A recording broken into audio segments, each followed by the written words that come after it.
Hey guys, I'm Doug, Long Beach Custom Baggers. This is Miles. We are a team that work out of Long Beach. We build custom bikes. Today we're going to show you from the very beginning to the very end on how to replace your shocks. A lot of you guys are interested in having air rides installed to your bike, and we're going to show you how to do this from home. We only install one rear air ride, and that's going to be Shock and Air Ride. It's a local company, it's American made, and it's the only company that offers you lifetime warranty. So I'm excited to share with you the process. Come with us and let's do this. All right guys, so first step we're going to be removing the seat and the side covers. This is going to expose everything that we're going to need to do to run the air lines, all the electrical connectors, all that stuff underneath.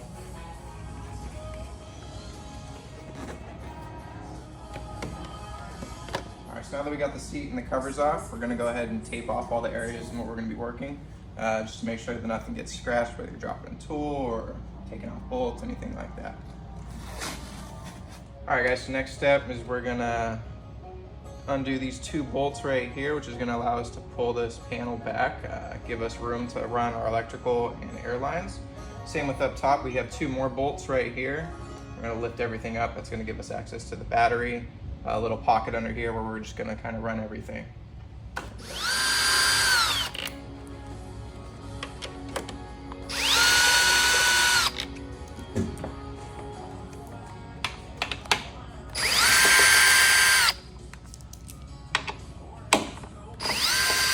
Now we're just gonna unhook all of these connectors. Kind of helps if you have a pick. They all just pretty much slide out. We're not actually gonna unconnect any of them, except this one right here. That one just pops out. And then for the ECM, there's two little tabs on the side. Kind of allow you to lift it, pull it out. And that's gonna give you access to take out this whole cover. All right, so next is we're gonna remove the shocks. We start with one, and then we're gonna install one of the air ride shocks. So that'll kind of see where we're gonna need to be to mount the bolts up. Jack the bike up a little bit, and we'll get started on that. All right, so we've gone ahead and removed the stock shock. Next, we're gonna install the air shock. This one has the compressor on it, and that's always going to want to be on the right side of the bike, facing the rear. We've gone and then put a little bit of blue Loctite on our bolts, so we're going to go ahead and install this one. We're going to leave it hanging because the shock on the other side has the bike raised up. So we're going to go ahead and remove that, lower the bike, and that'll allow us to line the bolts up. So now that we've mounted the air shock on that side, we're going to come and remove this one. It's very important that you have a jack supporting the bike, especially towards the rear of the bike, because if you don't, when you take these shocks off, the bike will drop. So we're going to go ahead and remove this one, and that's going to allow us to lower the bike to line it up for the new shocks. Alright, so now that we've got the stock shock off, we're going to be installing the air shock. A couple things that we want to know, just to make sure that you have the orientation right, is that the air hoses are going to be facing the front of the bike, and the electrical connection is going to be at the top. You don't want to make the mistake of installing it upside down or backwards. It'll just save you the trouble of having to redo it later.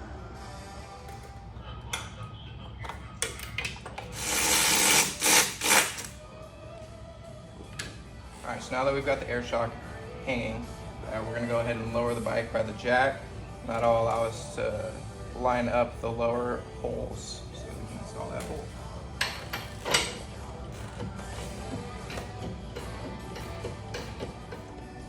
Alright, so now that we've got the other air shock installed, we're going to come over to this side. Sometimes you'll get lucky, sometimes the holes won't line up. If that's the case, you can just take a screwdriver and insert it into both of them and kind of pull down a little bit, and that'll loosen up the air ride.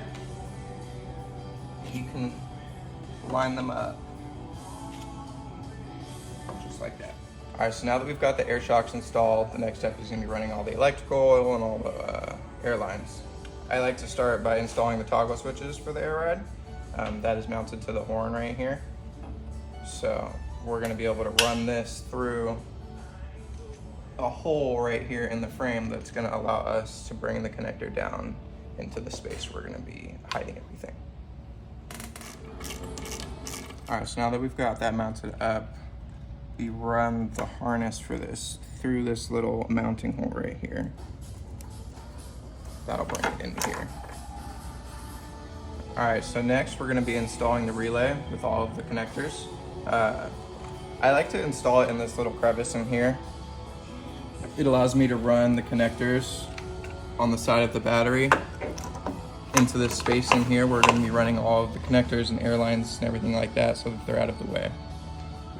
All right, so we've gone ahead and tucked the relay down in here. It's important to kind of put it in a place that's not gonna get wet or be exposed to any sort of weathering or anything like that, because that can cause malfunctioning, whether it's the bike raising and lowering itself or anything like that. We've also gone ahead and ran the toggle switch connector underneath the main harness where we brought in the actual connector, so we'll be able to connect and hide those.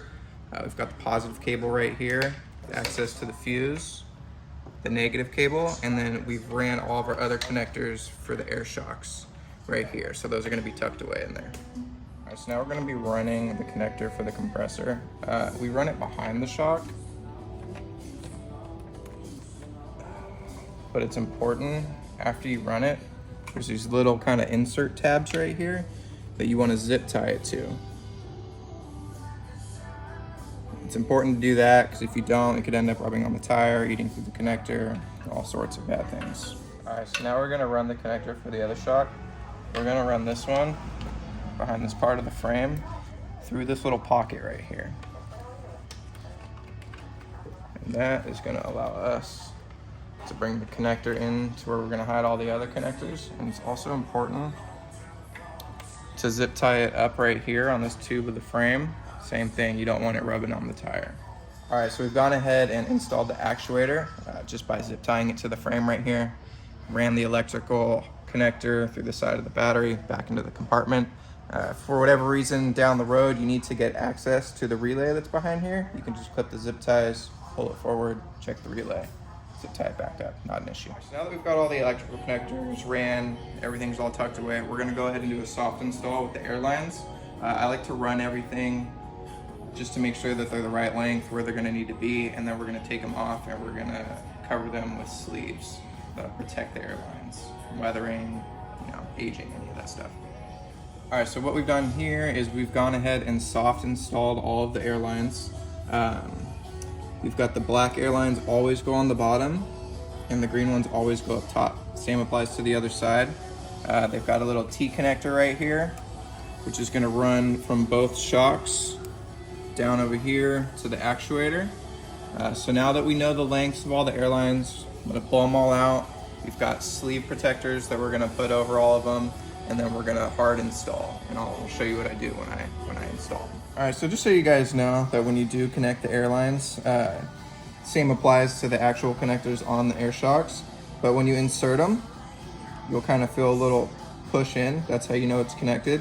But if you need to remove them for any reason, there's a tab here. So you're gonna push the tab in and pull the airline out. If you just pull the airline out without, pushing the tab in, that can cause damage to the connectors. You don't want that, cause an air leak, anything of the sorts. All right, so what we're doing here right now is we have this braided sleeve. This is kind of just a protectant of the airlines. So what we do is we feed the airline through it, cut it, and then we tape it around it. It just ensures that, extra protection. It's not rubbing on anything, rubbing holes in the airlines on whatever it might be touching on the bike. It's just an extra step of precaution. All right, so we just finished running all the airlines, hard installing them. For this one, we've got the black line and the green line. We ran those through that little pocket in here like we mentioned. And those are gonna go through to the other side of here where they're gonna meet the airlines for this shock and run down under here for the actuator. So now that those are all good, go ahead and drop the bike.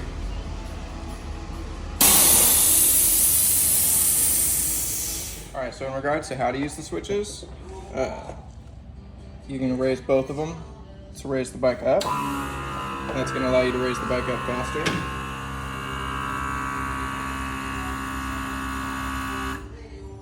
Now the rear switch is gonna allow you to bring the bike down without actually letting the air out. So that'll allow you to drop the bike and still have air in the compressor.